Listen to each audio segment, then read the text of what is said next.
के अंदर पीटीएम का उन्होंने लागू किया कि ये जो गरीब बच्चे हैं घर जाते हैं, ये वैसा पढ़ नहीं पाते क्योंकि उनके माँ बाप अनपढ़ हैं। तो उन्होंने कहा कि पीटीएम का अरेंज किया जाए और इस पीटीएम के माध्यम से बच्चा थोड़ा सा करेगा। जब इनके पेरेंट्स आएंगे, हम उनको कुछ बातें बताएंगे कि आपको इनको इस तरीके से बैठाना है, पढ़ाना है। तो आज देखिए इस देश में पीटीएम को लेके हमारी माता की सोच देखिए कि वो पीटीएम मतलब जिसके नाम का गुणगान करना चाहिए उसके नाम का गुणगान ना करके आज स्कूलों में सरस्वती की फोटो लगी होती है कि ये पहली यही पढ़ी लिखी औरत है। आपको सम्मान क्यों नहीं करना आता? क्योंकि वो शूद्र समाज की महिला, अगर वो इनकी महिला होती तो उसको पूरी दुनिया में उसका मशहूर करते, पूरी दुनिया में उसकी एडवर्टाइजमेंट करते। लेकिन वो एक गरीब समाज की महिला, उसको जो पहली टीचर है हमारे देश की, उसका ये नाम भी लेना नहीं चाहते। मेरे साथियों, हम लोगों को इन बातों को अपने आप अपने घरों में इनका प्रचार और प्रसार करना होगा। हमारी जो गुलामी है वो इनके शास्त्रों में लिखी है और हमारी गुलामी की बेड़ियां तोड़ने के लिए हमारे पूर्वजों ने, ज्योतिबा फूले जी ने, बाबा साहब अम्बेडकर ने हमारी गुलामी की बेड़ियां तोड़ने के लिए हमारे लिए शास्त्र लिखे हैं। जो उन्होंने अपनी किताबें लिखी, आप उनको पढ़ेंगे तो आपकी जो गुलामी है वो गुलामी की बेड़ियां आपको टूट जाएंगी। आप लोगों को उनकी किताबें ज्यादा से ज्यादा पढ़नी चाहिए।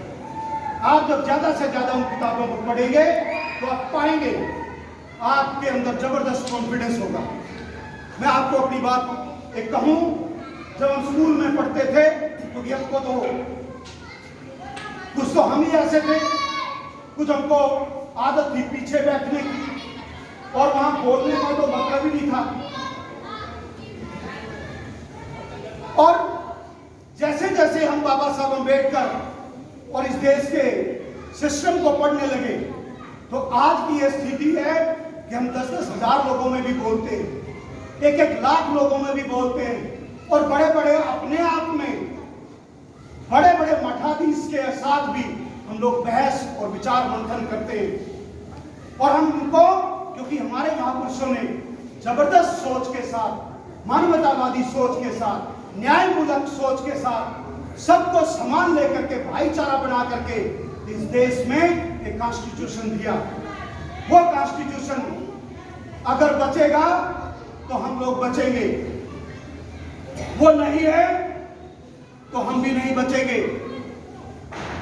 बाबा साहब अम्बेडकर ने कहा, मैं समाज की उन्नति उस समाज की महिलाओं की डिग्री से नापता हूं। समाज में जितनी महिला शिक्षित होगी वो समाज उतना ही उन्नति कर रहा होगा। आप देखिए, आप भी समाज का हिस्सा है।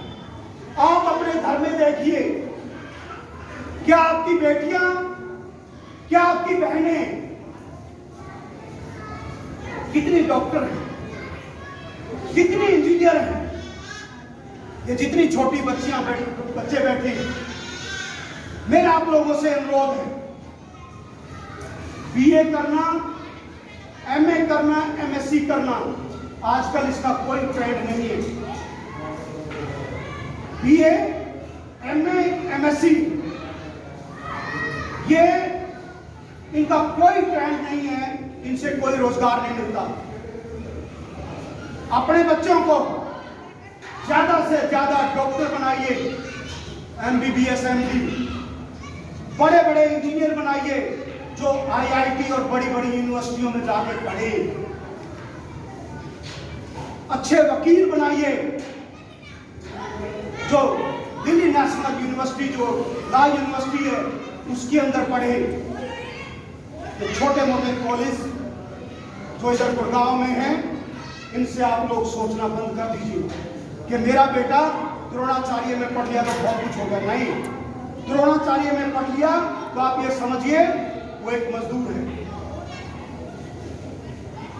अभी मेरे साथी ने कहा हमको रोटियां कम खानी है, अपने बच्चों को ज्यादा पढ़ाना है। हमारे शरीर के अंदर दो भाग हैं। एक अगर बेच भी देंगे तो मरेंगे नहीं। अगर वो बेचना हमें अपने बच्चों की एजुकेशन के लिए पड़े, वो बेचना अगर हमें अपने बच्चों की फीस के लिए देना पड़े तो हमको बेच देना। आखिर में इस शरीर में चलना है, लेकिन शिक्षा जब हम अपने बच्चों को देंगे उसका कॉन्फिडेंस देखना, वो किसी से भी लड़ जाएगा। बाबा साहब अम्बेडकर और ज्योतिबा फूले और माता सावित्रीबाई फूले अगर पढ़े लिखे नहीं होते तो आपके लिए संघर्ष ना कर रहे होते। वो लोग पढ़े और हमारे लिए संघर्ष किया, और वो संघर्ष से आज हम लोग पैदा हुए और सदियों तक उन लोगों को, उन महानायिकाओं को, महापुरुषों को, ये धरती जब तक रहेगी माता सावित्रीबाई फूले, ज्योतिबा फूले को याद किया। हमको अपने बच्चों को इसी तरीके का इंसान बनाना है। आप एक चीज को देखें कि बाबा साहब अम्बेडकर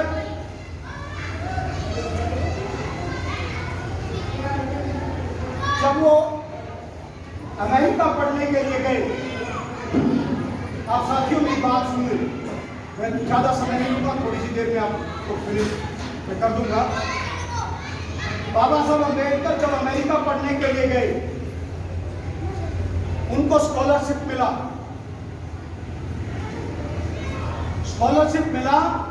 वो वहां पढ़े। जो बाबा साहब अम्बेडकर ने डीएससी का डिग्री हासिल किया, डॉक्टरेट ऑफ साइंस, वो डिग्री 8 साल की आपने देखा भी होगा, कई बार व्हाट्सएप पे घूमती है। बाबा साहब अम्बेडकर ने वो मात्र 2.5 साल में पूरी किया। 8 साल की डिग्री को, डीएससी डॉक्टरेट ऑफ साइंस को सिर्फ 2.5 साल में पूरा किया हमने, क्योंकि उनको लगन थी कि मेरे समाज, मेरे देश के लोग इस पाखंडवाद और मनुवाद में उलझाए हुए हैं। मेरे को जितना जल्दी हो सकता है मैं इस अपनी पढ़ाई को फिनिश करूं और अपने लोगों के वहां जो दुख है उनको निपटान करूं, और उन्होंने वैसा ही किया। वो चाहते तो बड़ी ऐशो आराम की जिंदगी जी सकते थे, मगर उन्होंने कहा कि मुझे अपने लोगों का वेलफेयर करना, अपने लोगों का भला करना है। और उन्होंने सिर्फ सोचा नहीं, उसको करके दिखाया।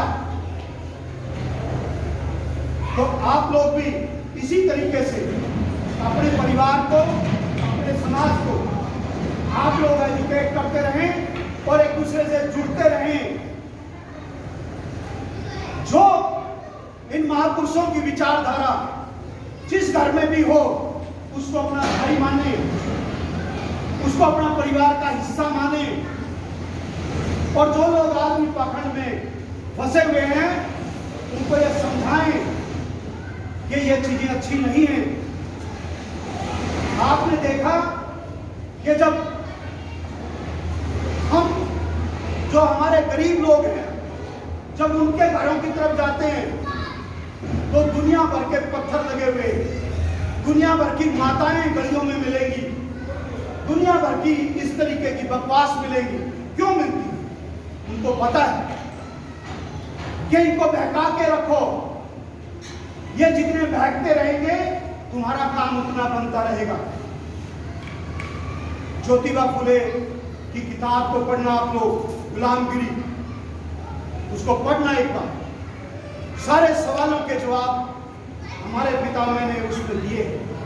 जब आप पढ़ेंगे, खासकर महिलाएं, ये बच्चे, ये छोटे बच्चे, इनको जरूर पढ़ाएं, क्योंकि बाबा साहब अम्बेडकर ने भी जब वो चौथी क्लास में थे, बाबा साहब अम्बेडकर जब चौथी क्लास में थे, जब उन्होंने चौथी क्लास पास किया, उस क्षेत्र में महार जाति में से किसी ने भी चौथी क्लास पास नहीं किया। वहां उसके दोस्तों ने कहा उनके पिताजी को कि हम भीम का अभिनंदन करना चाहते हैं। उसने कहा भाई चौथी पास तो किया है, किस बात का अभिनंदन, क्योंकि चौथी पास किसी ने किया ही नहीं था। और बाबा साहब अम्बेडकर के घर में उनके पिताजी शाम को रामायण और महाभारत का पाठ करवाते थे। उनकी जो बहन थी बाबा साहब अम्बेडकर की बुआ, वो उनसे रोज रामायण और महाभारत की चौपाइयां सुना के और सुन के तब उनको सोने देती थी। जब बाबा साहब अम्बेडकर ने चौथी पास किया तो उनके नागरिक अभिनंदन के लिए बात हुई तो उनके पिताजी ने मना कर दिया कि नहीं, अगर इसका अभिनंदन करोगे तो इसका दिमाग सातवें आसमान पे हो जाएगा और ये कुछ कर नहीं पाएगा। बाबा साहब अम्बेडकर के पिताजी के दोस्त थे किर्लोस्कर, दादा किर्लोस्कर। वो बच्चे किर्लोस्कर के पास पहुंचे, उन्होंने कहा कि दादा हम अभिनंदन करना चाहते हैं इनका, और उनके पिताजी मना कर रहे हैं। तो उन्होंने रामाजी राव, जो बाबा साहब अम्बेडकर के पिता थे, उनको मनाया और जब उनका अभिनंदन हुआ, दादा किर्लोस्कर एक लेखक भी थे, उन्हें दादा किर्लोस्कर ने भगवान बुद्ध, तथागत बुद्ध की एक जीवनी की किताब लिखी छोटी सी। और जब वो अभिनंदन हो रहा था तो बाबा साहब अम्बेडकर को निकाल करके वो किताब दी, वो किताब प्रेजेंट की। अब बाबा साहब अम्बेडकर ने जब वो उस वक्त के भीम ने जब उस किताब को पढ़ा तो ये पाया कि उधर रामायण और महाभारत है, उसमें तो जमीन के लिए रोड़े हो रहे हैं, जमीन के लिए एक दूसरे की हत्याएं करने पे आतुर है। और एक ऐसा महाराज है, ऐसा एक शासक है जो नदी के पानी के झगड़े के ऊपर अपना साम्राज्य छोड़ देता है और वो अपना घर त्याग कर देता है। ये महापुरुष भी हमारे देश में पैदा हुआ।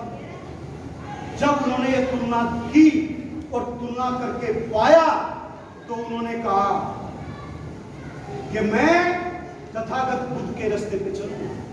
चौथी क्लास में बच्चों, आप जैसे भी, आप जैसे छोटे बच्चे थे उस वक्त में उन्होंने डिसीजन ले लिया कि मुझे अपने महापुरुषों के दिखाए हुए रास्ते पर आगे बढ़ना है। और वो ताउम्र पूरी उम्र तथागत बुद्ध और उस वक्त ज्योतिबा फूले, माता सावित्रीबाई फूले, उनके दिखाए हुए रास्ते पर आगे बढ़ते चले गए। और उसका एक परिणाम है कि आप लोग कभी, आप गांव में देखेंगे, गांव में पक्के मकान नहीं होते। आज आप लोग लेंटरों के मकानों में रहते हैं। इसको आप ये ना माने कि ये सब माता की कृपा है। माता यहीं थी, माता यहीं थी, आपका दुख सुनने का उसके पास समय नहीं था। यह सब कुछ माता का किया हुआ था। जो आपके पूर्वज, जिनको रोटियां नसीब नहीं हुई, जिनको इस देश में सम्मान नहीं मिला, यह उनकी सोच का परिणाम था, मनुवादियों की सोच का। अब अपनी माता का ध्यान करना। आपकी माता जो की पत्नी माता सावित्रीबाई, बाबा साहब अम्बेडकर की पत्नी, ये आपकी माताएं जिन्होंने सैक्रिफाइस किया जीवन में। बाबा साहब अम्बेडकर की पत्नी मात्र 36 साल की उम्र में छोड़ के चली गई। उनको टीबी की बीमारी हो गई, क्योंकि बाबा साहब अम्बेडकर तो समाज समाज समाज के लिए झगड़ रहे थे, लड़ रहे थे, मनुवादियों के साथ भी, अंग्रेजों के साथ भी। बाबा साहब अम्बेडकर की पत्नी को समय नहीं देता और उनकी पत्नी माता रमाबाई की इतनी हिम्मत नहीं होती थी कि वो बाबा साहब अम्बेडकर को कुछ कह दे, क्योंकि बाबा साहब अम्बेडकर हर वक्त किताबों में होते थे।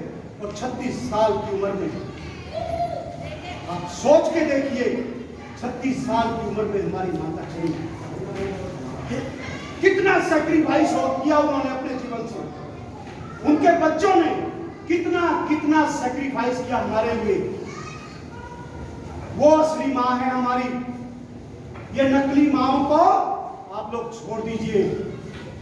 हमारी माँ वो है जिसने जो 9 साल की थी जब से उनको शादी किया, और वो हमारी 9 साल की उम्र की हमारी माता बड़ी टीचर बनके दुनिया की महान टीचर बनी, वो हमारी माँ है। ये हमारी माँ नहीं है जिनको हम लोग माँ पूछते हैं, जिनको हम माँ का दर्जा देते हैं। ये हमारी माताएं नहीं है।